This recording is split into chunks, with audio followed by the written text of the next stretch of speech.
You doing? I'm actually, I'm a little more wore out than my first stream, but I'm still, so as far as I can tell, I'm still feeling okay. So I'm gonna try and get through it. I,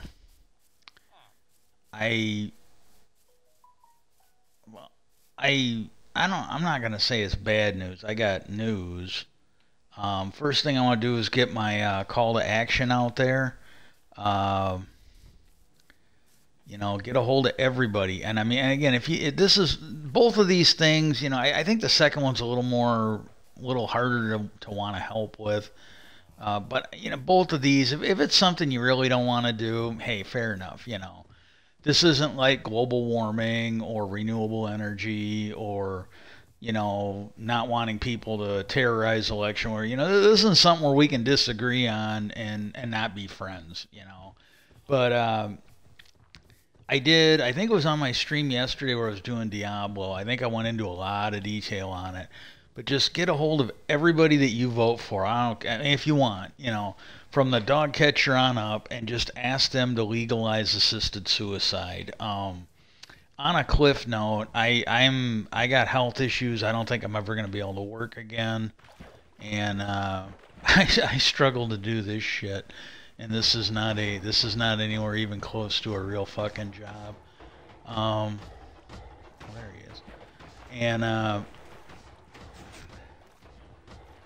but I watched my mom. I was mostly taking care of her when she went into hospice, and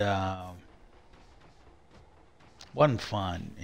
Basically it got to where a week or more she wasn't eating. She wasn't pooping. After a couple of days, she wasn't pooping. We didn't have to change her diaper anymore, but I was getting it done, much as I could. And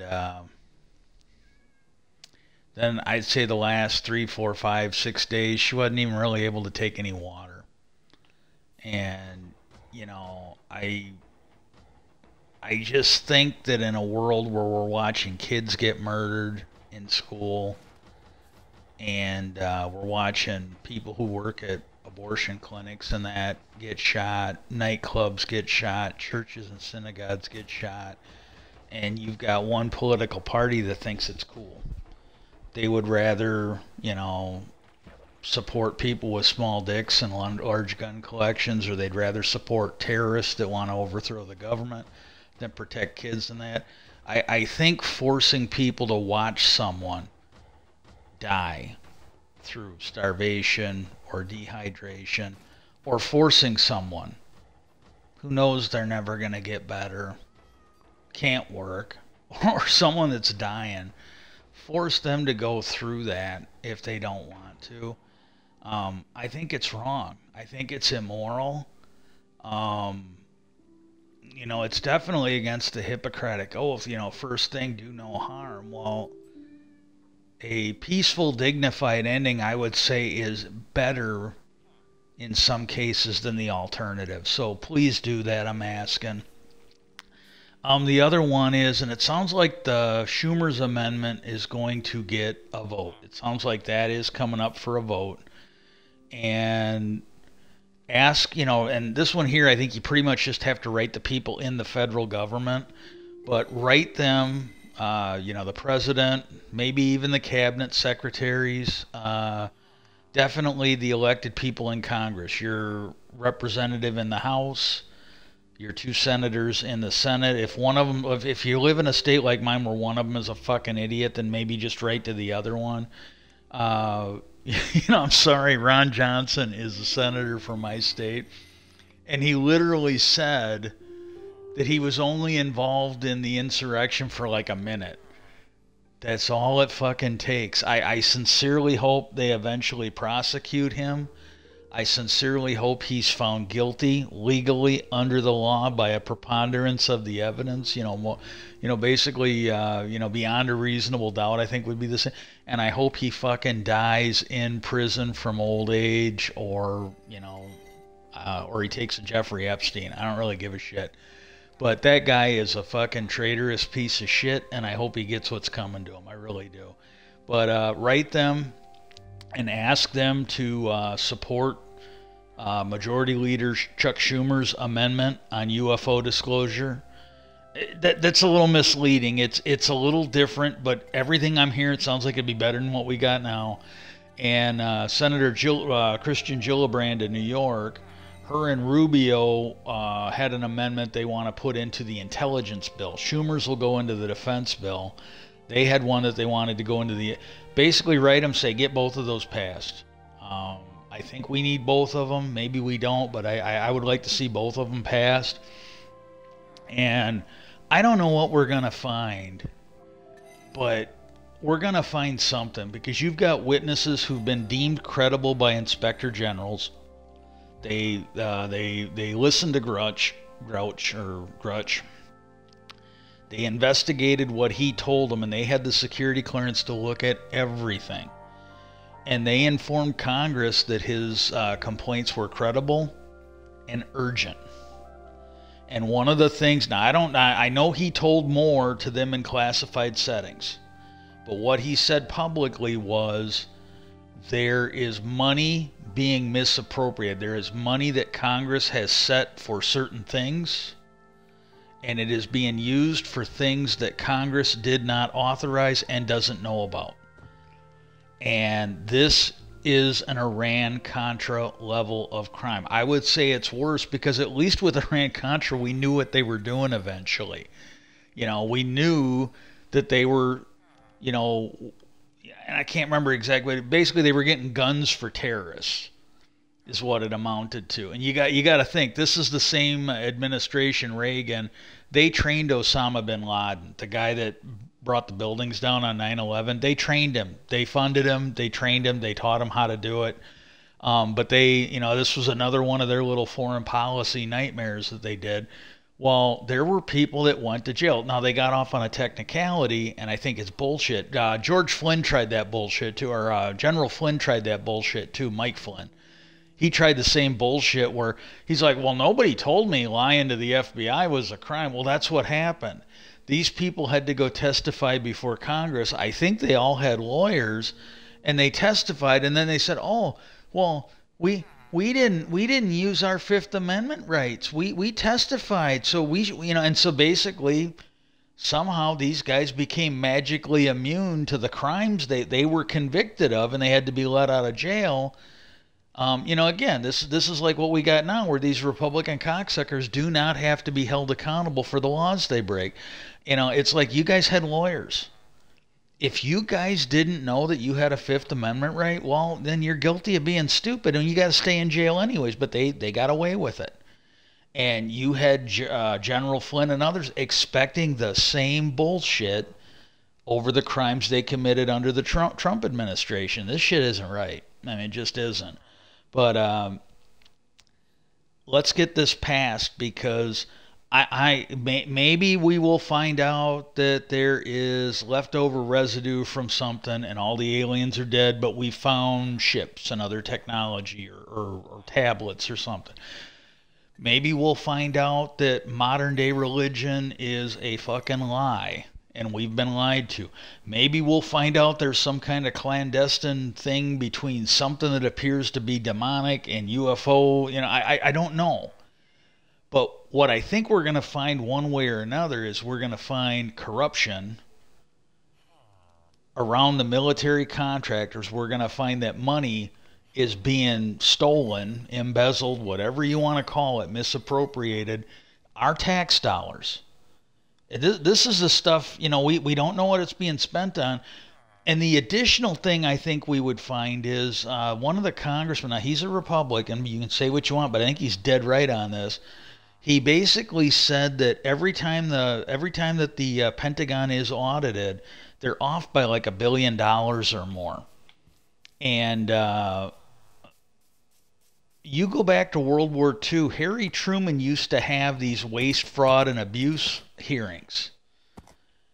And we need to go back to that, because when he became vice president, I think it was the head of the Joint Chiefs at the time, and then I think he became Secretary of Defense later. He told Truman that his hearings to cut out waste and fraud were worth like a battalion, or it was basically worth soldiers because it allowed him to get stuff for the troops because he had the money back. And I got to go to the bathroom quick, so I'm gonna put this in peaceful because I don't want to die while I'm struggling to get to the bathroom and get back. But we need to go back to that because I'm sorry. Them being like $1 billion even once, and it sounds like this is every year. And what we're going to find is we're either going to find corruption or we're going to find gross incompetence some way or another. $1 billion. I mean, I still think they should be. I'm sorry, it's a government agency. They should be able to account. Like, I've worked as a cashier back when I was in high school and after high school. I had to account for every goddamn penny in my cash register. Like, when I got done, I had to account for every penny. And if not, I never was off. But if not, I would have probably had to pay it back, or I'd have been fired. I had to account for every penny in my thing. These people are $1 billion off, and it's like, oh, well, it happens. Not to anybody else, it doesn't. If you were working like Enron, and they weren't, I don't think they were off by $1 billion. I think theirs was still in the millions. Well, they eventually went to jail for that. And that's what I'm talking about here. This is stuff that somebody should be accountable for. It's just not right.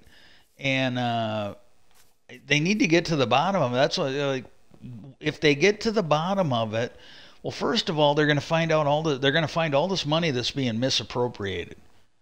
And they'll put a stop to that. So either we won't need to appropriate the money anymore, or they can actually buy something with it. I don't care what group you're with. If you are Save the Spotted Owls, if you're someone that wants school lunches, if you're someone like me that wants universal health care, $1 billion would go a long way every year to paying for some of that. If you're someone like me that wants to go back to the way Clinton had it, where we are paying down the debt every year, $1 billion would pay off an awful lot of debt every year, in addition to what people like Biden are doing now that they're in there. This is a good thing. And we need to get to the bottom of that. So please reach out, and if they want to give some low-level people some immunity, fine. Like, when Abu Ghraib happened, when Bush was in office, if they wanted to give immunity to, the fucking low-ranking people that were over there, I'd have felt really good about that. And then if they would have, and then use them to go after the sergeants and the junior officers and the mid-level officers and the senior officers, and like they're doing now. And this is a thing. Keep in mind, you go back to Abu Ghraib, they did nothing. They fucking did nothing to anybody at the White House level, to anybody at the Pentagon level. They were scapegoating those poor guys and some of the women that were there. And then somebody put out some pictures where they were showing you that there were people in uniform that were higher rank watching all this. They just stood by and watched it. There were people that were in civilian clothes. Now, I don't know if they were military contractors or if they were intelligence people, CIA, FBI. I really don't know, and you can't. Nobody else can tell us. They might know, but we don't. They're not telling us. And none of those people were held accountable. There was one officer who, she had I think 17 buildings or something like that. So she was there maybe once or twice a month, 1 or 2 days a month.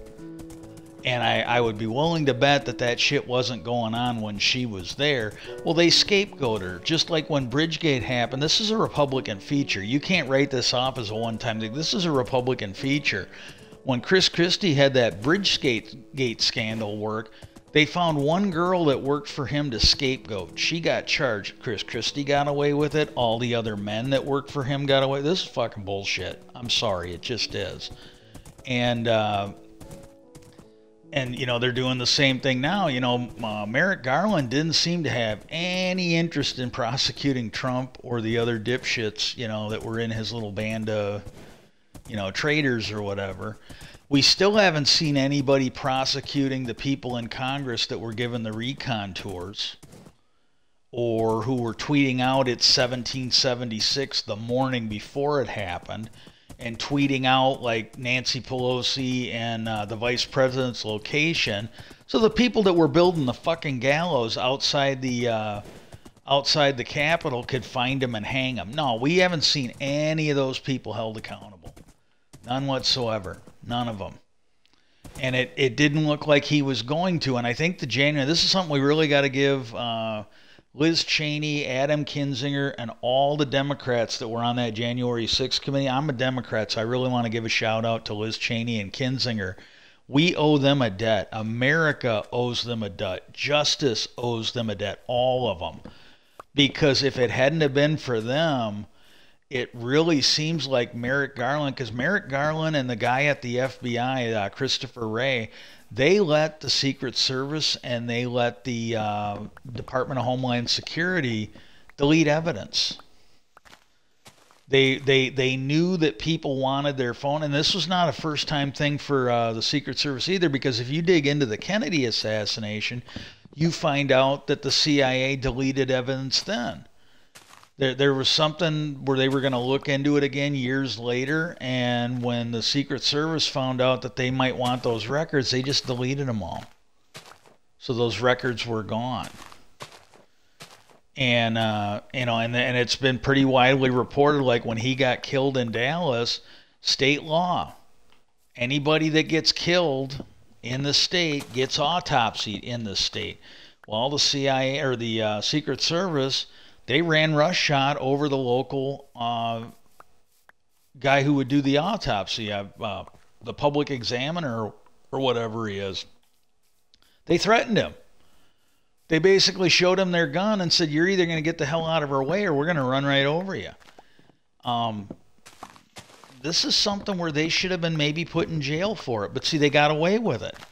It's like the Republican Party. They've gotten away with this criminal behavior before, so they fully expected they would get away with it. Well, this thing, they deleted their fucking evidence. And they did, Jack Smith did manage to rebuild a lot of that evidence. Well, we now find out that Secret Service was like coordinating with the white supremacist groups, the Proud Boys. I don't know if he was doing it with they were doing it with the 3%ers, but there were Secret Service agencies that were basically coordinating with the terrorists. And I don't think we would know any of this if it hadn't have been for that bipartisan group of congressmen.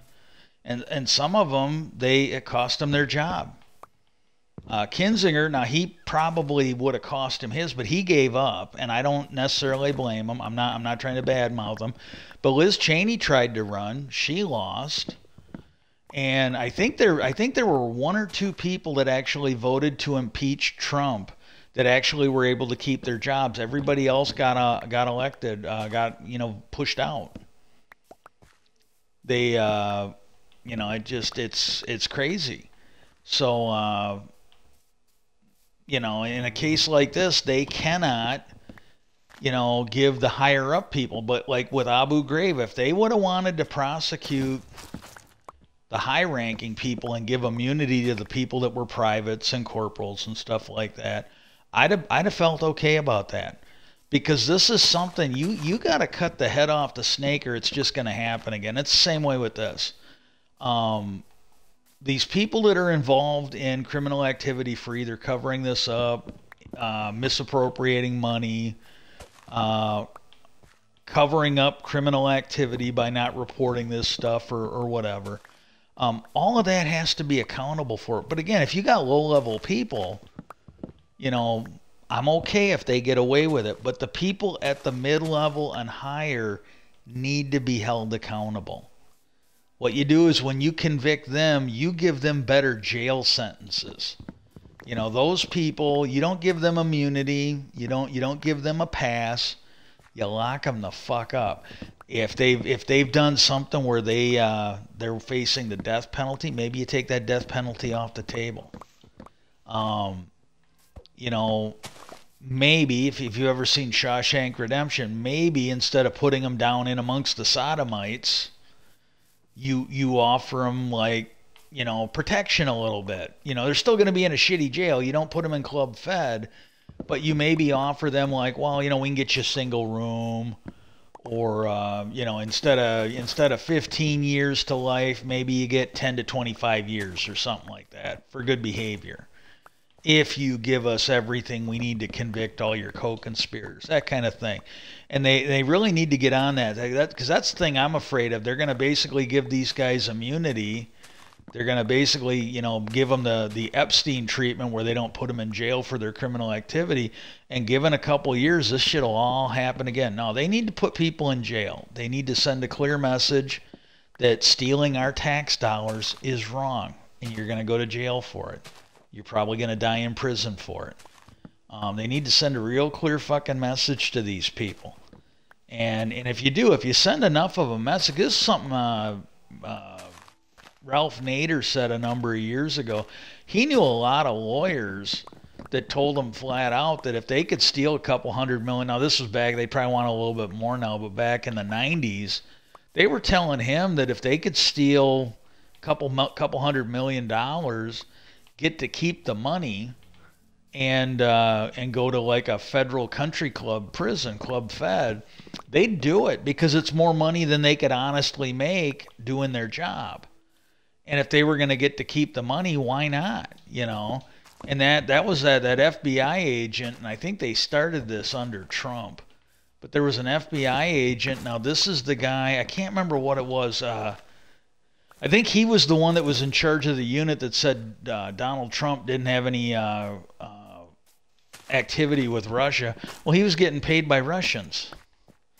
So everything he said about Donald Trump was probably a lie. That should all be reinvestigated. Well, they basically gave him a sweetheart deal. They're basically putting the wood to fucking Hunter Biden, but they gave him like one charge. One charge. All his other criminal charges are dropped. He gets to keep the money.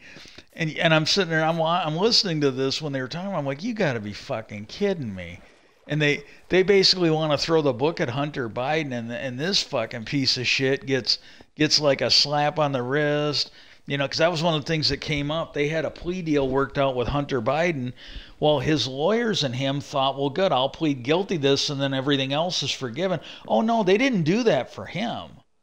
They did that for the guy that helped Trump, it appears, cover up his involvement with Russia.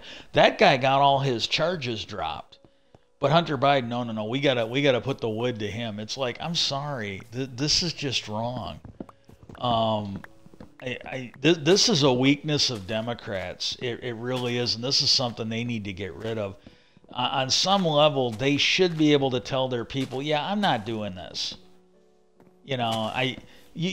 This goes back to like when Obama was president. And again, I understand why he did it. I'm not saying he's a bad guy. I'm not saying I wouldn't vote for him again if he was running. But this was something that happened when he was in office. Now, granted, on some level, her and maybe Hillary or at least Bill Clinton are ultimately to blame. But he had, I can't remember what her name was, but it was his second attorney general, the one that took over for Holder when he left. Her plane was on the tarmac or something like that. And what happened was Bill Clinton came aboard. She was not at the runway. She was out on the airstrip. And, I think she's in her, private plane as attorney general or whatever it is. And they go, yeah, former President Bill Clinton wants to talk to you. And she's like, well, where is he? Oh, he's on the tarmac. He's ready to come up. And it's like, what the fuck? And so he came up. Now, to me, if you're going to be the attorney general, maybe you say no. Maybe you say no and you say, have him make an appointment, and no, he doesn't get to meet with me. He can meet with somebody else, somebody that's not currently looking at his wife right now. We'll give him somebody completely insulated. He can talk to them. We'll find out what it is, and then we'll go from there. But no, she couldn't say no, and he came on. Well, then this is what led to the whole Comey thing. And because she had met with Bill Clinton, that meant that she couldn't tell Comey that he couldn't break policy. And so he went out there, and this is something that FBI directors don't do. This is something that the assistant or deputy attorney general would do. Under Bush, he was the deputy attorney general. He no longer had that job. And she did do a little bit, and I'll give her credit for that. But when all this shit came in, Obama should have been strong enough to do it. She definitely should have. She should have been like, look, we're not investigating Hillary for this fucking nonsense. Oh, well, you're only saying that because you... And then she said, no, I'm fucking not saying that because I met with Bill Clinton. I'm saying that because unlike you fuckers in the Republican Congress, I understand the law. And this is bullshit. And you guys can fucking pull all the bullshit you want, but I'm not wasting one fucking minute of FBI time on this bullshit. And she didn't do it. To me, but again, maybe that's what you have to do. I'm not qualified to do her job, but it just seemed to me that at a certain point, and then you get like Garland in there, and she was a little bit doing this. Holder, I really wish that Democrats, when they get in there and they're the attorney general or whatever, I wish they would go after real crime as seriously as Republicans go after imaginary crime. And I don't think that's wrong. I don't think that's too much to ask for. I really don't. But that's what we got, And so I don't know.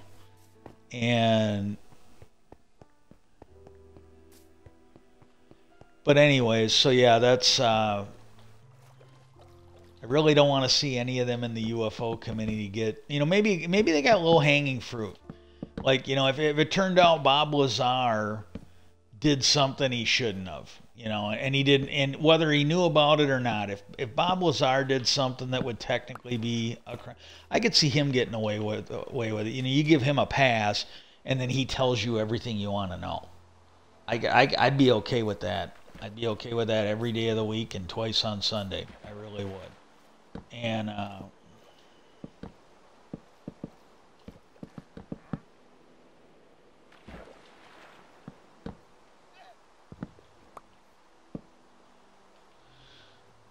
but that's where we're going with this now, and it's like I don't think they know for sure, but it's like I keep hearing talk that they're working out some kind of, there should be, immunity is real easy to work out. There should be none. There should be no fucking immunity. Like any criminal act, I don't care if they're in the Defense Department, I don't care if they're in the intelligence community, there shouldn't be any fucking bullshit with that. Well, anyways, now the subject we are going to talk about is, I was actually this many days old today when I found out the movie The Fourth Kind wasn't real. And I'm not even that mad about it. I'm going to be honest with you. I'm not even that mad. Because here's the thing. At first I wasn't really mad, but I was irritated. Because I'm just like, well, that's a bunch of shit. Well, then what they did was they pointed out that, like, it wasn't that dissimilar to War of the Worlds, where he came out and he did exactly what, the people that made The Fourth Kind did, where they, this is based on real events, and then they showed you things where because this is the thing that made me, because one, they tell you out, it's like, hey, these are based on actual events. I really think Mila Jovovich, did me wrong. My little sweetie that I'm a big fan of. I will probably never trust her again in a movie if she tells me something's real. She's now in the position where if she does actually make something real, I'm gonna be like, yeah, not falling for. I mean, I'll still watch it because I'm a big fan of her movies. But yeah, I'm not biting on that apple again. You used up your credibility on me on that one. But hey, it was still a good movie. But I thought the whole thing was fucking real because my little sweetheart, uh, you know, my little female action hero told me it was real. That's why I believed it was real. And what happened was because they had these segments in there where they had what looked like real footage and they had what was fake footage, stuff that you can, because it had Mila Jovovich and the others in it. I felt kind of bad about that, again, because when they're telling you, and I swear to God, when I bought this, so this would have been when it came out, I looked it up, and the impression I got was that, yeah, it was based on real events. Where now, I did it, because I was basically going to just dig up some of the facts from it, and I was going to talk about. I was probably going to. I might probably still going to watch it again. I don't think I'm going to watch it today, but I'm probably going to watch it again, and because it was a good movie, I highly recommend it. But and then they were actually showing you like real they were actually showing you like real news footage from like newspapers and stuff like that. Well, I found out there was an actual lawsuit about that because they used, I have to go to the bathroom, but they used real local newspapers for Nome, Alaska, and to make it look real, and they sued them. And they ended up, I think, settling for like $20,000, and then they gave a certain amount of money to some organization that was local to Nome. I can't tell you off the top of my head what it is, but it was a little interesting. I'll be right back.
Hey, welcome back.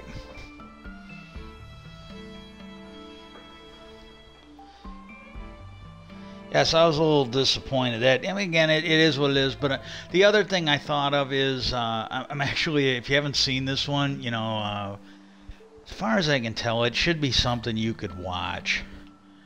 But it's a fake rockumentary about a fake band, and it was called This Is Spinal Tap, and I'm trying to think of the actor's name. He was in a show I watched growing up called Laverne and Shirley. There were these two wingnuts that were friends with the girls, and I can't remember their name, but he was one of them.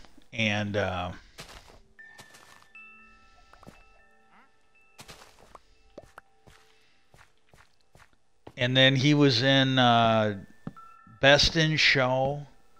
He was in an episode of The X-Files. He was playing a secret government person who, during an accident of some kind of a test flight or something, he ended up switching bodies with Mulder.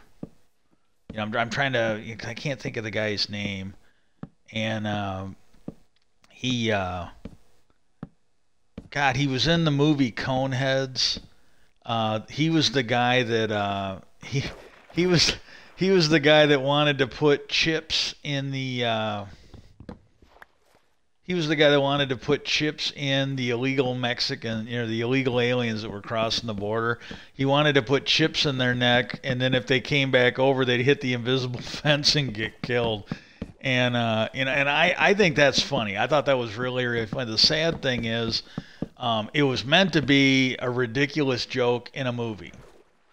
It was meant to be just this ridiculous joke in a movie, and the Republican Party has turned it into a real thing where they got those floating death machines that's killing kids and parents as they're trying to cross into the border. Like somebody put up a picture from The Handmaid's Tale the other day, and they were. Well, actually, I'm gonna quit because I think I'm gonna go a different route. I might have to cut that back down. I think I was gonna go that way with it and then go over. I'll take a look. I might still do this. I don't know.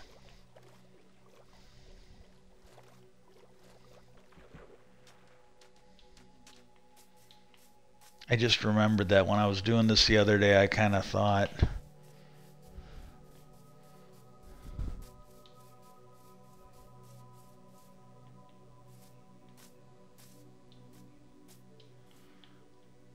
yeah, I think I'll shoot that over and come over this way. I'll have to think about it. Maybe I'll leave it now that I already got it laid out.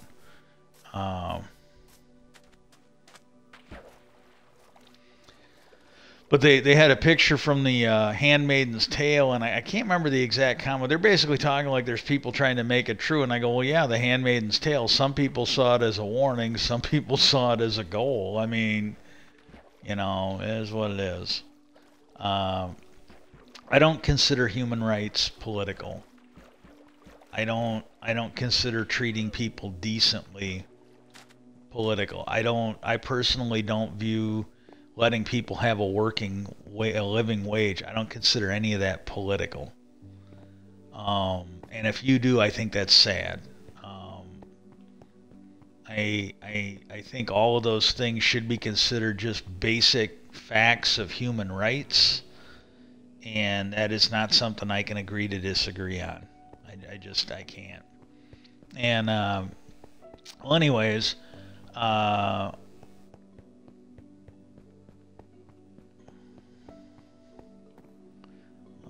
we got here? Okay. But no, so yeah, I was kind of bummed out. I was absolutely bummed out on that, and I got a few facts I dug up. First of all, there's a lot of what's in the movie that we can kind of bridge over to. I think it's Dr. Hynek. I think it's Dr. Alan Hynek. Not 100% sure though. I think it's Alan Hynek. This is the guy that was the scientific advisor on Project Blue Book. He worked for the U.S. government. And I want to start out by saying that I can't give Dr. Hynek a pass.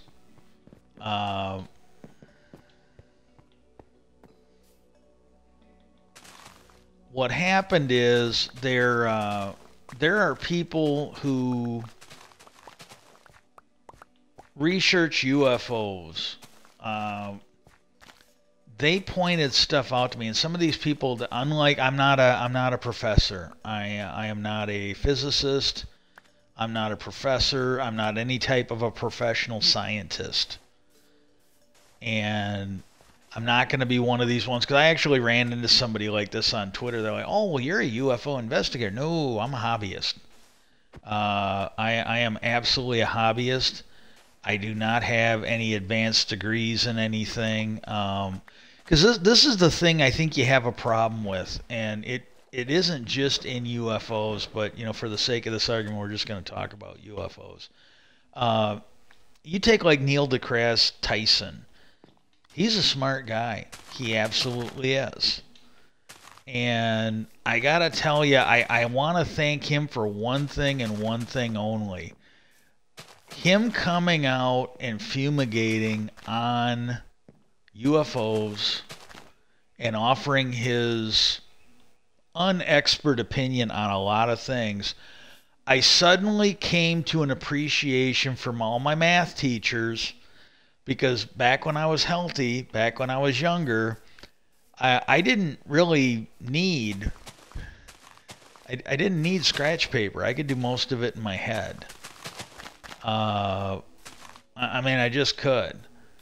And when I was a team leader at General Motors before I got sick and couldn't work anymore, they had us, and by contract, this is something our fucking union leadership gave up on. The way it was, anybody who became a team leader before a certain day were just supposed to be grandfathered in.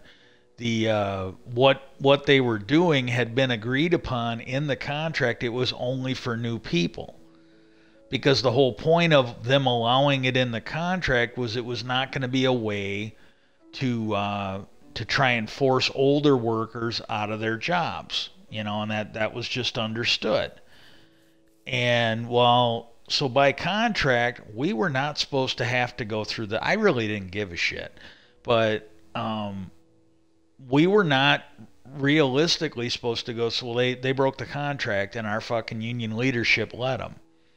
There was another case where they gave up our snow days. There were snow days we got where we were supposed to get paid under certain circumstances. Well, the guy we had, he just gave it up. And I had the committee man come out, and they had just started third shift, a couple months before that. And I go, hey, what's going on? I go,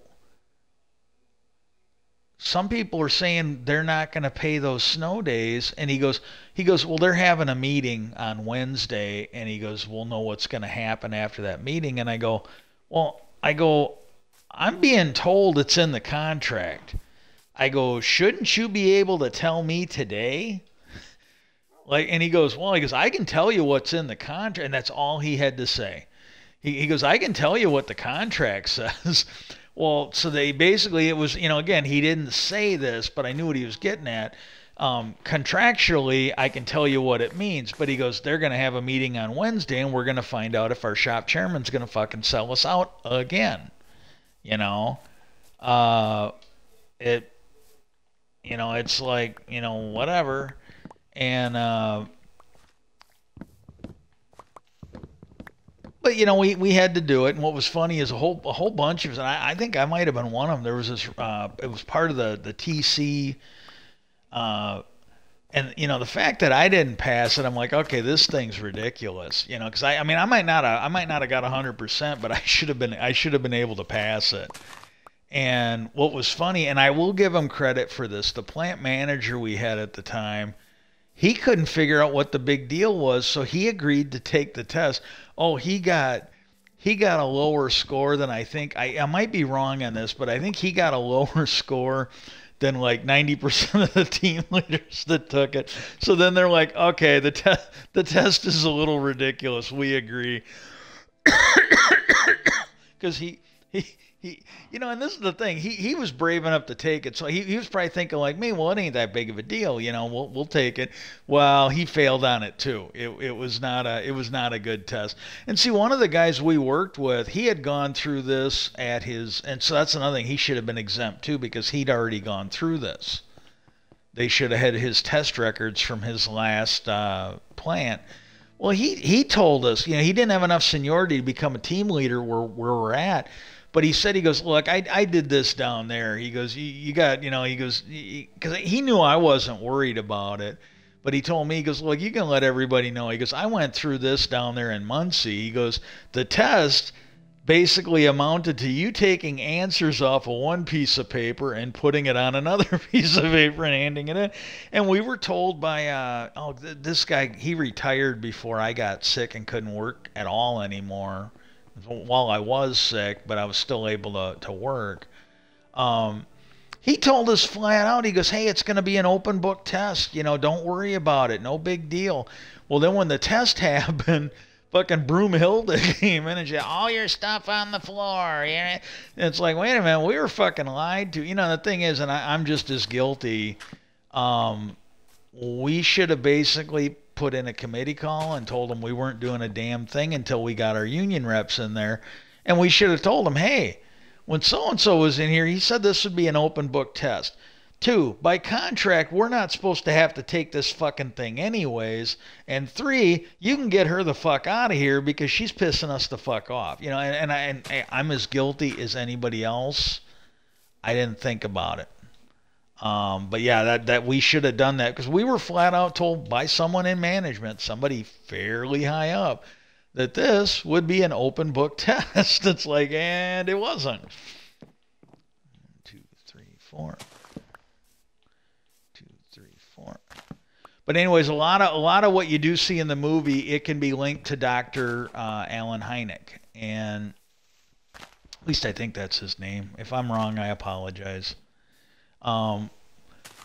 He worked on Project Blue Book, and one thing you should understand is Project Blue Book did not exist in a vacuum, okay? And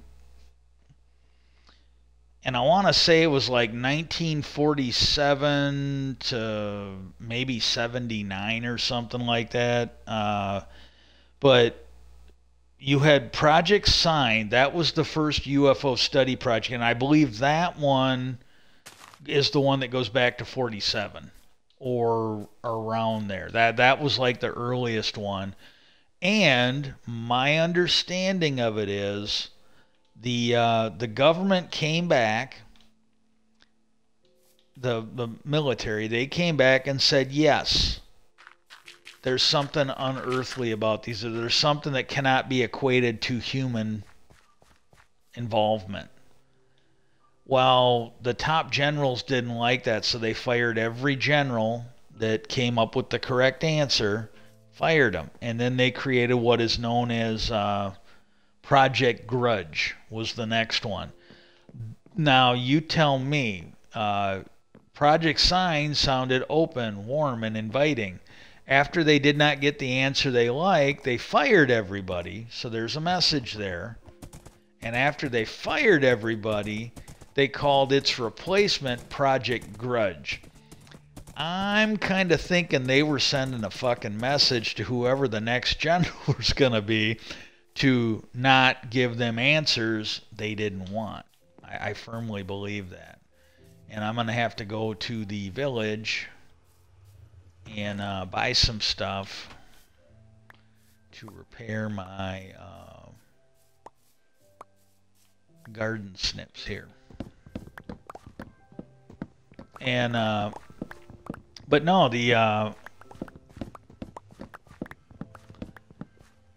and then when Grudge, basically, I think they came back and and they're like the same thing. They're like, yeah, there's stuff here we cannot explain, not by earthly means, not by known means. Well, I'm pretty sure they were all fired, and then eventually they went to Project Blue Book, and they got Dr. Hynek in there. Well, there were actually physicists, professors, engineers, people that had a physics background, and they also were UFO investigators, debunkers, researchers, and I wish I could think of the guy's name. He lived. He was an American nuclear physicist or nuclear rocket science. Yes, that is something that's a real thing.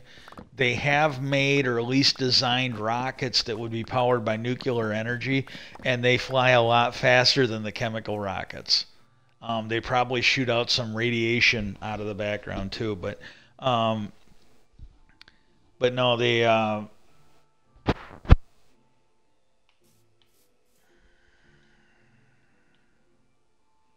on a sec.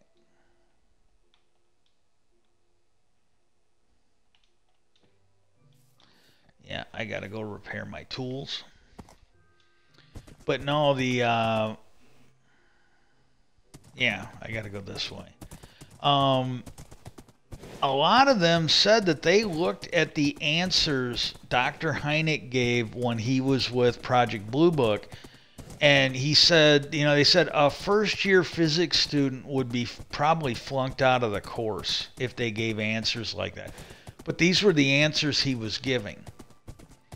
And then when he left, because it sounds like he was a skeptic at first, but the stuff he saw maybe made him, but he was clearly, according to experts, giving answers that seemed like they were more designed to cover up the truth than to let anybody know what was really going on. And I can't forgive him for that. I really can't. There's a guy, Corso, who was a major or a colonel in the Air Force, and he appears to have ran some kind of a disinformation campaign. And even if nobody had gotten hurt, I can't forgive him for that. That is not something that I can just sort of accept, because this is a guy that now he's no longer with the government. He's really trying to rehabilitate himself and be a UFO guy now. Well, after what he did, and he might be telling the truth now, I will never trust him again. I just won't. Hynek, I kind of put in the same boat. He lost all credibility with me when he was working for Blue Book, and I'm sure he was doing what he was supposed to be doing. But I can't forgive him. But because again, and this kind of goes with Neil deGrasse Tyson. This is a guy that is very smart. Friedman, that nuclear scientist, is Freeman. If he actually put his mind to the UFO problem, if he rolled up his sleeves and he showed up at Skinwalker Ranch or the UAP task force, and he actually looked at the phenomena, if he rolled up his sleeves, did the work, and basically did what other smart people have done, where they come to the conclusion that there's real shit here. We might not be able to explain it. It might seem like magic to us, but there's clearly something here. I'd have a lot more respect for him. But I've heard enough of him. He comes out and he just matter of factly says, well, yeah, this isn't real and this isn't real. And well, he hasn't done the work. And I can't have respect for that. It's one thing to say, hey, look, I'm not seeing any evidence of that, but he's done no work. He's done no research on this. And news people, they treat him like he's credible. He is not an expert in theoretical propulsion. He is not, he's basically an astronomer. He's basically at heart an astronomist. And he's got an astrophysicist. Like, if you want to understand the phenomena of why the moon might be hollow, because there were some tests that NASA did, and they put seismic sensors on the moon, and then when they were able to interact with them in orbit, And then when they got back up to the spacecraft, they dropped the lunar lander. And when it hit the moon, they said it rang like a bell for an hour. That is something that he could explain. And I'm sure he'd be very good at it. And like others have done, they'd be like, well, it could be hollow. It could have a liquid core. There's reasons, but the fact that they have that evidence, that's something you can't get rid of. So this thing rang like a bell for an hour. Well, there's more than one reason of why it could have done that, and he could explain it if he was honest. I'm not saying he wouldn't be, but he could explain that to you, like other people have. And again, I don't know if he would be honest about this or not, but he's kind of in the same boat that Avi Loeb is. They've got kind of some of the same degrees, and that Oumuamua that came. At first they thought it was a comet, then they thought it was a meteor, and they went back and forth. Well, it doesn't really fit either one of them. Well, one of the things, well, there's more than one thing, but one of the things about that Oumuamua is it changed direction. It changed speed. And in many cases, it sounds like they can't explain why. And, like it pointed itself at the sun, and it appears to, much like the movie Star Trek, to have did a slingshot maneuver around the sun. And when, if the sun's here and you're going at the sun, that is completely understandable that you're going to speed up. But what they can't explain is when it was leaving the moon, like when it slingshot around the moon and it was breaking away from the moon, it was speeding up. They can't give a good... This is why Avi Loeb thinks it was a probe or something. He doesn't think it was natural. He thinks it was something that was made. Because he goes, and again, even then, it wouldn't be going that fast.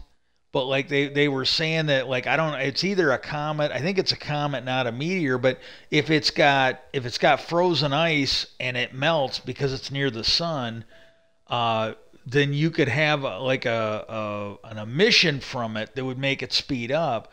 But still, I don't think it would have seen the speeds that it did.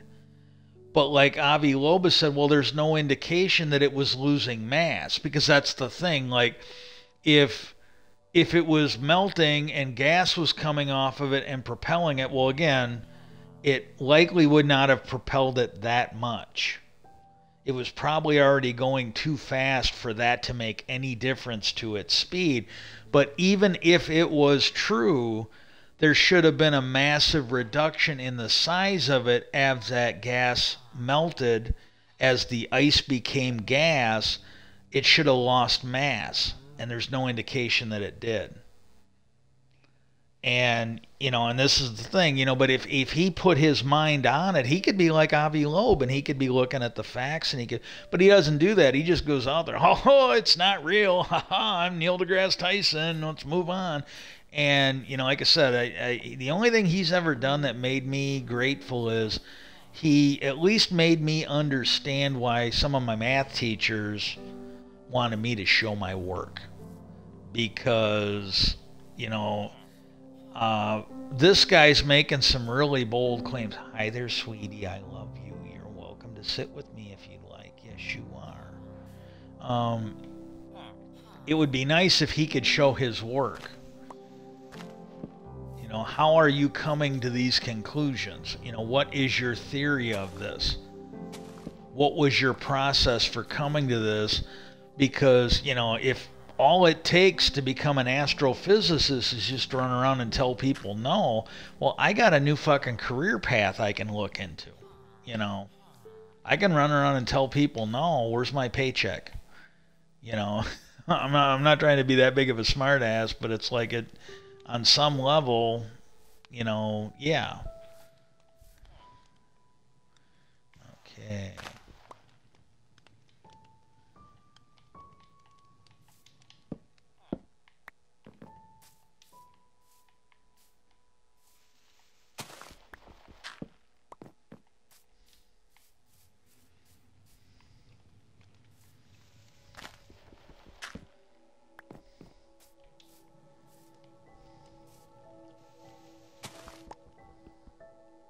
Oh yeah, when I was working, we had to do those tests. I think I got sidetracked when I went to the bathroom. Well, I was gone the day they did the test, so I had to do a makeup test. I think I had to come up here and get my license renewed or something. And well, what happened was they had to send me down. I think that girl got fired. She seemed really nice. She was very attractive, but she seemed really nice. Well, I got down there and she goes, well, "What are you doing here?" I go, "Well, they told me I'd come down here and take up the makeup math test." She goes, "Oh, you weren't here the other day?" I go, "No." I think I told her, I go, "I had to go up and get my license renewed. My birthday's this week." She goes, "Oh, happy birthday." She was pretty nice about it. And well, then what she did was she goes, "Oh, well, do you have a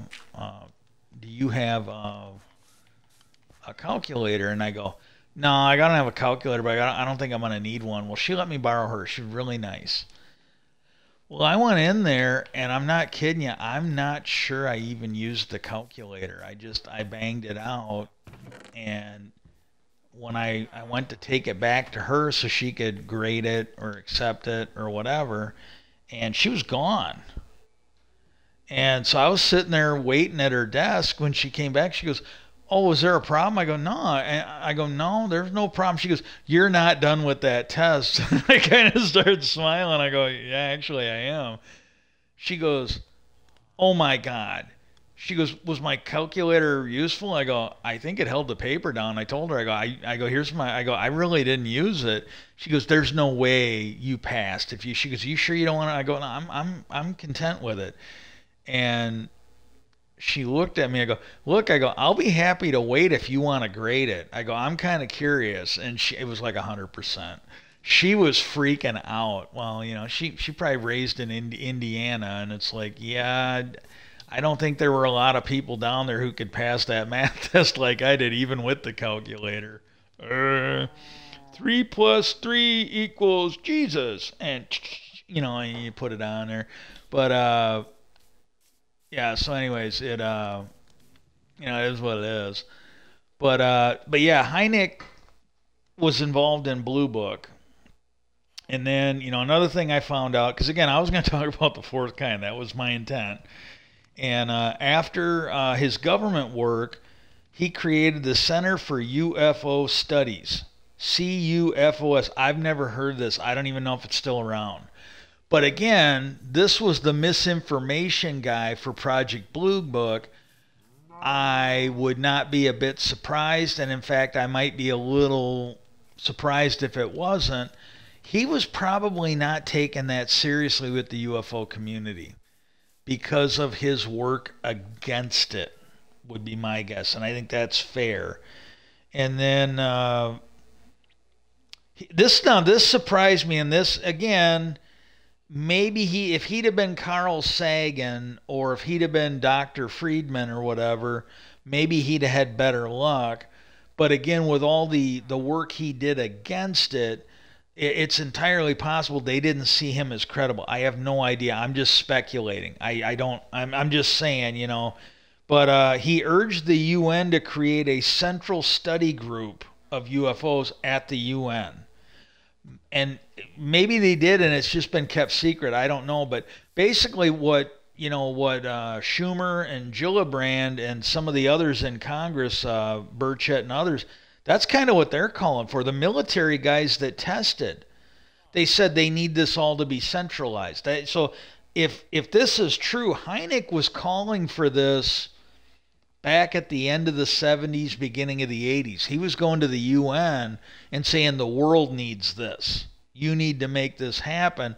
Well, here we are, 30, 40 years later, and maybe 50 years later, and we still don't even have it for our country. I don't know if they have it at the UN. I don't. But that was something he was trying to do back then.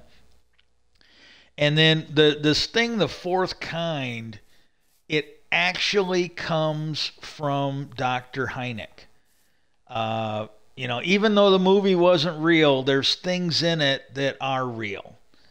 And what he's doing is, it is a nod to this system he created. And I got to be honest with you, I learned something today. There was some of this stuff that I was not aware of. Like I was aware of Close Encounters 1, 2, 3, 4, and there's a 5, and they weren't all meaning what I thought they meant. And I'll go through that list in a minute because it's like again I'm into this a little bit and I had no clue. So this might be new for some of you guys, and that's fine. Maybe I'm doing something good here, but his little scale. This is how he classified or grouped or whatever the things would be your nocturnal lights. So your glowing orbs, but again, he's saying nocturnal, so stuff you see at night. Well, there's some of this stuff you see during the day, but he's got this as a separate category. And they've seen stuff like that on Skinwalker Ranch. There's other places where, they're talking about it. Uh, Daylight discs. Again, they've seen it on Skinwalker Ranch. They've seen it elsewhere. Radar visual. Again, now this here, I don't know if I can't say that they've seen this, but some of those military guys that have testified before Congress, Fravor, I think physically saw them. I don't know if he saw them on radar, but the other guy, and I can't think of his name, I think it might be Graves or something like that, but he's the other pilot that just testified before the House committee. He saw stuff on radar. And basically, you know, seeing them on radar is something that Dr. Hynek classified stuff for Blue Book. So when you have people like Mick West shitting on people that saw it on radar, well, and this was me and others, but scientific minds consider that evidence. Maybe Mick West doesn't, but I think it's just evidence that he's not really pushing the scientific agenda. He's not being open-minded and honest about this stuff, in my opinion. Then, after the visual on radar, then he gets into the close encounters, where you've got close encounter of the first kind.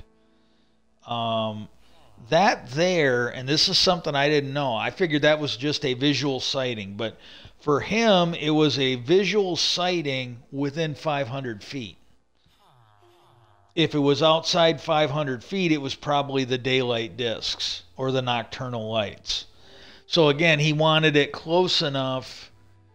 Maybe that made it, easier to see stuff, more of a reliable thing, because you had a better idea what it was. But that's close encounter of the first kind. Close encounter of the second, I more or less had this one. The first one I had wrong. But that's where you have some kind of an encounter where physical evidence is left behind. A photograph, a video, radar signature, debris. This is the kind of stuff that would fall into a close encounter of the second time. Now, a close encounter of the third time, I thought that was where they made contact. I had that wrong. Close encounter of the third time is a sighting with aliens that are seen. Now, to give you an example of this, now you take Close Encounter of the Second Kind, they have stuff like that on Skinwalker Ranch. Maybe not every episode, but a lot of the episodes where they've got film footage, they've got photographs. They're finding debris, regardless of what it is. That one drill they were running, they had metal come out. It looked like it was clearly processed metal. It did not look like something natural. It was, what they weren't finding raw gold or raw ore or raw lead or whatever. They were finding processed metal. And some of the stuff they were finding at different points, whether it be, residue in the liquid or whatever, according to Dr. Travis on there, or Dr. Taylor, I think Travis is his first name. He basically said that's an indication of stuff. He goes, if you had a computer, fighter jet, any complex computer system, you'd have elements like that in it. And then there's other stuff they found. He goes, well, yeah, those elements that are in that, that's being used at DARPA right now to try to create invisibility material, stuff that turns invisible. And they're finding that, so that's a close encounter the second time because they're finding evidence.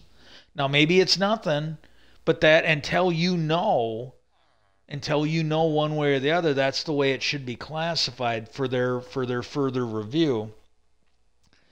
And then Close Encounter of the Fourth Kind. This one I knew what it was. This is where you get an abduction. So you're talking the Walton Travis one, the movie, even though it was bullshit. I'm not mad, but I thought that thing was real. That kind of bums me out, but hey, it's still a damn good movie. I don't know if I'm gonna be as creeped out when I watch it anymore. I would not watch that thing at night. I'm not making I would not watch that fucking movie. Didn't matter if people were around or not. I would not watch that fucking thing at night. I always watch it. I watched it the first time. I think it was a little dark, and I'm like, I'm never doing that again. I always watch it in the daytime now, and but that's where you've got an abduction. The Betty and Barney Hill, that would be a close encounter of the fourth kind because they were abducted. And then a close encounter of the fifth kind, and I didn't really know this was real. This is where you actually make contact. So this would be like E.T. or other stories like that. This is where you actually make contact. They sit down, they talk to you, or try to talk to you, or they shake hands, E.T. phone home, that's what that one is. So, I learned something. I hope I was able to pass something on to you. And then, and I might chat on about this because I'm still feeling pretty good. I'm actually having a pretty good day today. I don't even know what time it is. Oh, God, yeah, this thing's been going over an hour, so this has been a good stream, and I'm still feeling good. I'll go as long as I can, probably. But we got this thing. It is a quote from Dr. Hynek. We have gone from Kitty Hawk to the moon in some 70 years. Kitty Hawk is where, for those of you younger people, there were two brothers called the Wright brothers, and they were the first known people that we know of that successfully flew a plane. But Kitty Hawk is where they were based at. That's where they were building their planes and testing them. But we've gone from Kitty Hawk to the moon in some 70 years, but it's possible that a million-year-old civilization may know something we don't. And that was Dr. Alan Hynek's quote. And give me a minute, because there's some other stuff. I didn't want to have to jot it all down and get carpal tunnel. Or cramps, whatever you want to call it. But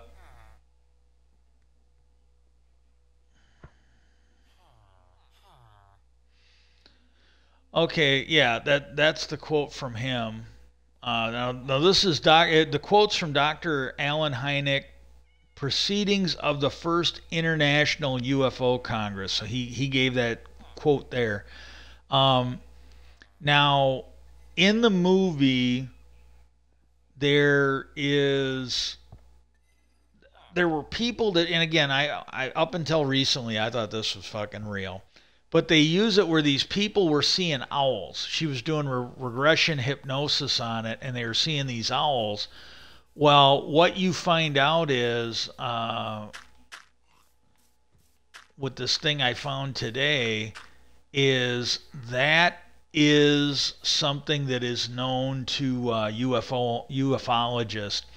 In the movie, Mila Jovovich's character, Dr. Tyler, is a psychologist who has a number of patients who report frequent sightings of a strange white owl. Well, they can't remember much about them all. They all report the same dreamlike quality, saying that the owl can even enter their home through the doors and windows that are locked and shut. This mirrors a real-life phenomenon where people have paranormal encounters with the birds, often connected to alien abduction stories. Writer Mike Cleland wrote about the connection in his book, The Messengers, Owls, Synchronicity, and the UFO. And here's an example of a personal encounter Cleland has corrected over the years. Oh, and it's one of the scenes from the movie was based on that. Strange stories within his book include the testimony of Ron Johnson, or not the dipshit from the Senate in my state, a regular UFO conference attendee who claimed to have had alien visitations at home and who noticed a steady stream of guest owls by the porch of his mother's house. One in particular would watch him as he left for work and remain perched in the same branch when he returned later that day. Once, Johnson says, he felt an inexplicable desire to leave the house in the middle of the night, and when he did, he found a 4-foot-tall owl standing in his driveway waiting to exchange stares. Tamlin McGee, for UF hunters, the owls really aren't what they seem. And then this here I kind of covered, but this is the one where they're talking about, and this is the one thing I will say though, is the people in Nome, Alaska, I guess were a little upset at this movie, because they do have people that come up missing, and they thought it was a little disingenuous for them to be blaming this on UFOs when the local people did not feel that way, and that those people were probably missing because of how cold it is and it's rural. They probably died of natural causes, not UFO abductions. And I think, I think they're getting, hey, it's a movie, but they were making it sound real. And the organization that they gave money to besides the paper, I think it was the Callista Corporation. Yeah. Universal removed the fake newspaper stories and paid the Alaskan Press Club $20,000 in addition to donating $2,500 to the Callista Corporation. That is stuff I never knew until today. There was a big hubbub about that, and it's like, well, okay. And but that kind of flipped me out. It was a little disappointing, I gotta admit, because I always liked that movie. I'm just like, oh my god, because they did a really good job on it. It was very entertaining. Like I said, I will be a lot less I'm still going to watch her movies. I still think she's a great actress. I still think she's attractive in the stuff I've seen recently. I'm still going to watch it, but I probably won't believe her the next time she tries to tell me that the movie she's in is based on real events. I probably am just not going to believe her. That ship has sailed. Well, anyways, like I said, I'm having a pretty good day. The only other thing I want to speculate on is some of the stuff that's in that movie. I honestly thought of that movie when I was hearing these stories that people in the Pentagon did not want to investigate UFOs because they were seeing stuff that they thought was demonic, and they didn't want to spend government money or have people researching what they thought was demonic. And they did do a good, but again, some of that stuff they did, it's based on actual events. And that's kind of interesting. I do think that I do think that hang on a sec. I don't know if I can hit him. Yeah, look at that. And because again, that's a movie, but in real life, you've got people that work for the government saying, yes, there's people in the Pentagon that don't want to research this because they think it's demonic. They've got their little religious, they got their little religious mythology. They got their little Christian cult that they belong to, and they don't want to get to the truth if it endangers. It's like these people that stormed the Capitol. They've been told the truth, but the truth invades into their personal beliefs, and I just keep seeing more and more damage being done by organized religion. And especially when you look at like Pizzagate and when you look at January the 6th and some of the other stuff,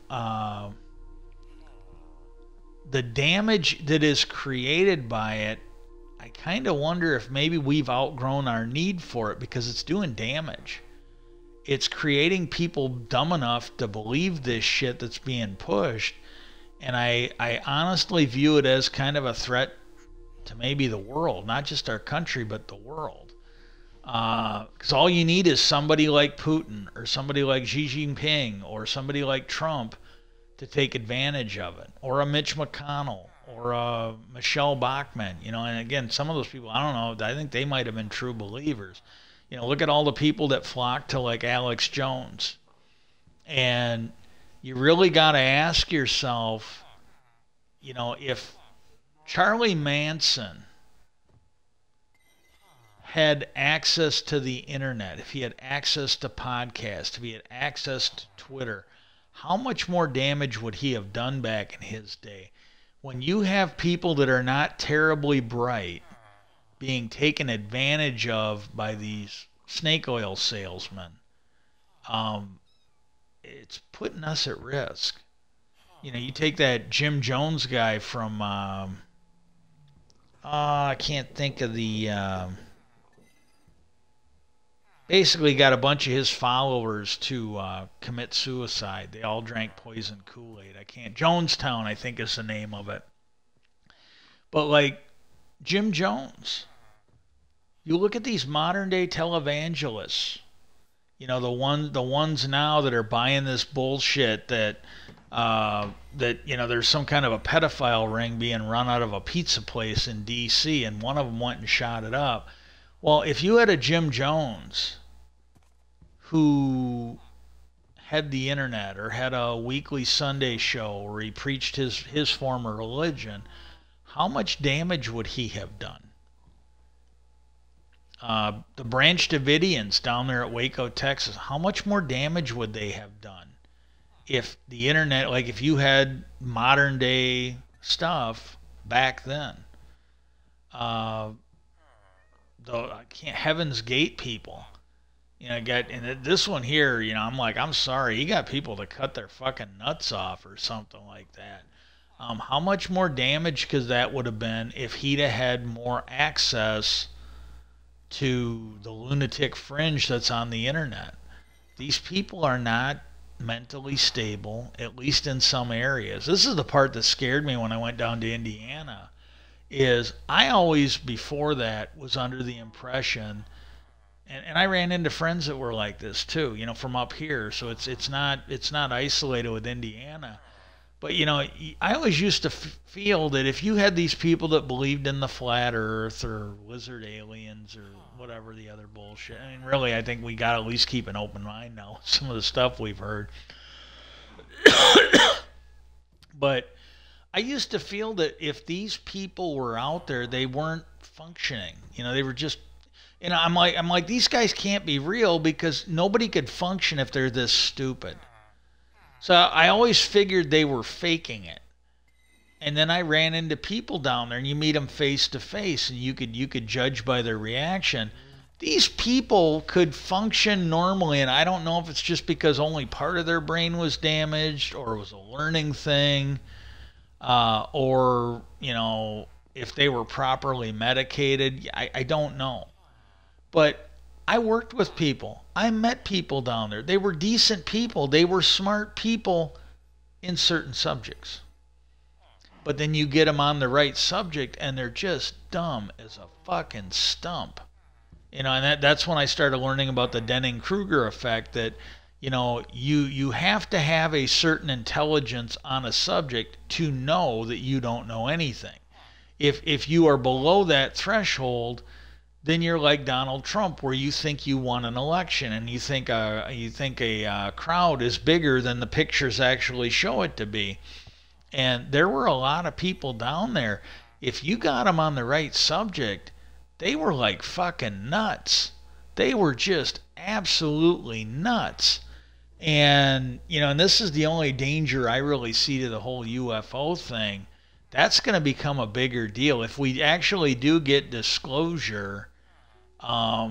You're going to see the lunatic fringe that's on the left, right, and center, because this is not a left or right issue. There's ufologists. This thing definitely crosses boundaries.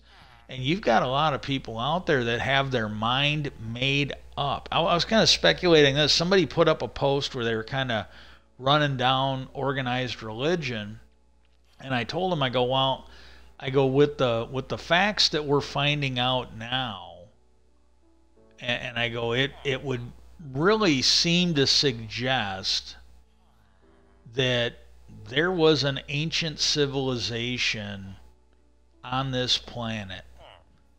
Whether it was us, we're them reborn, kind of like what they do on Stargate, where you got the ancients and we're genetically the same or similar, and so the Asgards and others are waiting to see if we actually rise to that level, because the ancients were superior to all of them, and then they ascended, and and there's that speculation. So it could be something like that, and it could be, as that one guy on the History Channel talks about, it is a non-human intelligence. He's a rabbi and a Jewish scholar, and he talks about how the Old Testament talks about non-human intelligence. But either way, we're finding out there's at least some evidence to suggest that there were advanced, maybe not advanced in our way, maybe they went down a total different fucking branch of development, but we still don't understand how they made the pyramids. We're finding these fucking buildings that were from like 10, 12, maybe more. That one I told you guys about, it was some kind of a bracelet that they figured was made like 40 or 50,000 years ago. And as far as they can tell by looking at it, it was made with a high-speed drill. Not something primitive man would have, but it's something a technological advanced civilization would have. It was made like 40 or 50. There's some of these people that are researching it, crazy or not, I don't know. But they're saying there's evidence, at least to them, that Atlantis and some other civilization coexisted for like 200,000 years. They're saying that the King's List, the Sumerian King's List, which was discovered like 2000 BCE or something like that, it was discovered a while ago. That dates back. That shows a list of rulers that date back like 240,000 years, and it might not even be complete. So there's evidence of this. That other guy from Gaia, he was saying that he had somebody that went and lived with a village where they did all their stuff verbally, and the way they were talking, like what happened to Atlantis, the Great Flood, what they talk about in the Bible, that's not like a one-time thing, that it happens over and over and over again. It's a cycle of bust and boom. That our species has gone through for a while now. And this is the one thing that's good about not playing on a realm. If I'm on the realm, you cannot sleep yet, or whatever. Well, yeah, you can only sleep at night. You can only, because I'm just trying to basically click it so as soon as I can go to sleep. And on this one here, you don't hear it, which is kind of nice. But no, I don't know. I would like to get some answers. I hope we can get, before I die, I would like to get some answers on this. I really would. But I don't know. But you hear stories that the Vatican has secret knowledge that they've squirreled away. And I'm not talking about the Da Vinci Code, that it's kind of made fun of in there, it's brought up in there. But there are people out there that they think that there has been secrets that the Vatican has squirreled away. And, I did that one on the Templar where, they apparently maybe dug up something, took it to the Vatican, and were basically given free rein to basically do what they want. They could do things that even monarchs couldn't do. If that's true, what did they show the church? And when you hear like Graham Norton and Graham Hancock and some of these others, it seems to me like when they talk about how everything in the Bible is like it's not original, it's stories they stole from the Sumerians or other places, stuff that happened thousands and thousands of years. You find out that Noah was renamed, that Noah actually exists in some of the books of Gilgamesh that the Sumerians wrote. Uh, and again, if that one guy is right, where there's this cycle of repetitive destruction, maybe it happened with Sumeria, maybe it also happened with the Bible. Maybe they're not talking about the same event. Maybe it was the cycle of death and destruction happening all over again. And part of that I gotta wonder is, like, with the shit that I've seen, the shit that's personally happened to me, the stuff I see in the news where we got kids being killed, we've got these people that supposedly are the messengers of God. They've got and they just seem like some of the fucking worst people in the world. I got a feeling maybe, I wonder. I would say it's at least a possibility with what people are saying, if what they're saying is true, that maybe at a certain point we are just found not to be deserving and they wipe us out and try to start over again. Because, maybe there was some great civilization, a couple 100,000 years ago, and we got wiped out. Well, maybe there's someone out there that wants them back. They want a partner going forward of our species. And maybe every, 20, 10, 5, 10, 20,000 years, they just look, go, yep, this ain't it, and they just wipe us out and start it all over again. Because I look at the news on a regular basis. I'm not sure we deserve to be around here anymore. Our society, I mean, yeah, there's good people. Don't get me wrong. There's good people. I really, do I think he's a great president? I don't know. Do I think Joe Biden is a good person? I absolutely do. I think Kamala Harris is a decent person, but I think Joe Biden is a really good. I see that Brandon Fugel on Skin. He seems like a really nice guy. He really does. But for every Brandon Fugel you got 3 or 4 Elon Musks. I don't have anything against Elon Musk, but I don't think he's a good person. I don't think he's a good example of what you want in a human being. He seems, he's got some good things about him, maybe, but there's so much about him that just looks like, yeah, that's bad, that's toxic, that's not good. And the same thing with, Joe Biden. Joe Biden's great. I like Nancy Pelosi. I think she's great. I like AOC. But for every one of them, you've got 10 Marjorie Greene. They might not be in office, but they're getting in there now. For every AOC, for every Nancy Pelosi, for every Joe Biden, you've got a Cornel West. You've got a Donald Trump. You've got a Mitch McConnell. You got at least 10 of them. For every one good person, you got 10 pieces of shit. And, I really don't know. I can't think. I think it was Jesse Ventura. He used to have a show on MSNBC. It got taken off real quick when he fucked up. He announced on his own show, which you can't do. I'm pretty sure there's laws on this, but he announced he was going to run for president, and he wanted Charles Barkley to be his running mate. His show was immediately canceled. That was the last episode he did. When that was over, your show's canceled. And but he started out one of his shows, and he said, imagine you are an alien race, powerful, intelligent, and you come to our planet, and you see a group of intellectual people sitting quietly in somebody's dwelling, and they seem to be smoking something that is clearly a mood-altering substance, and they all seem to be peaceful, they all seem to be enjoying themselves, they seem to be having fun and having a good discussion, and then you see armed, uniformed people who clearly are some form of law enforcement kick in the door, accost the people, throw them in handcuffs, and haul them the fuck away.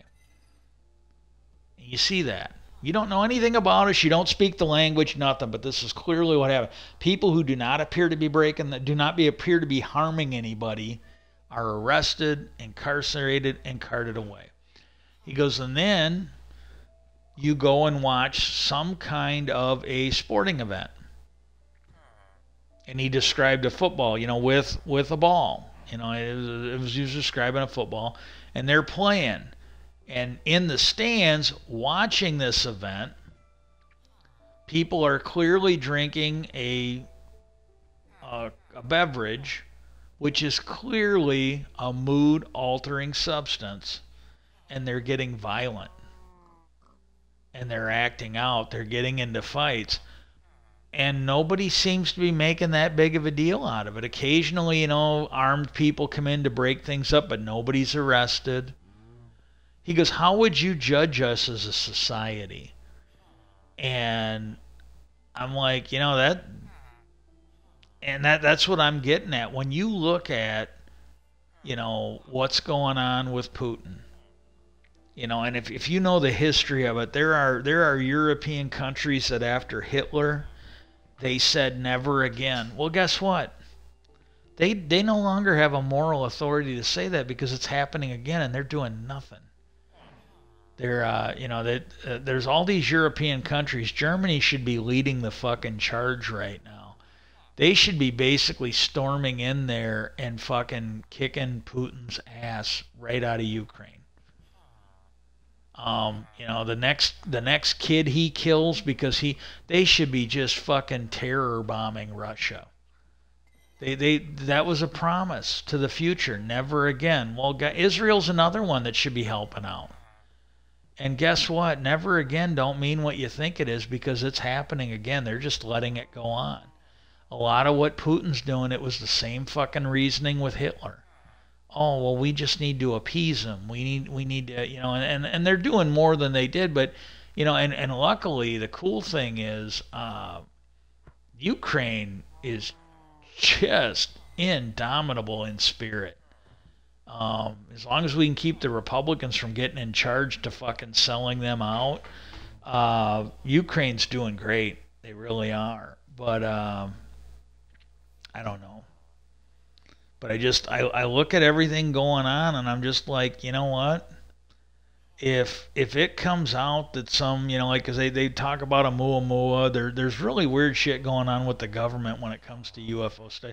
If it turns out that somebody's coming back to judge us, if it does come out to that, all I can tell people is make peace with things, because if there is some advanced race coming back, I don't think they're going to judge us too good. And I don't really know if I blame them. Peace out, and I hope everybody has a good day.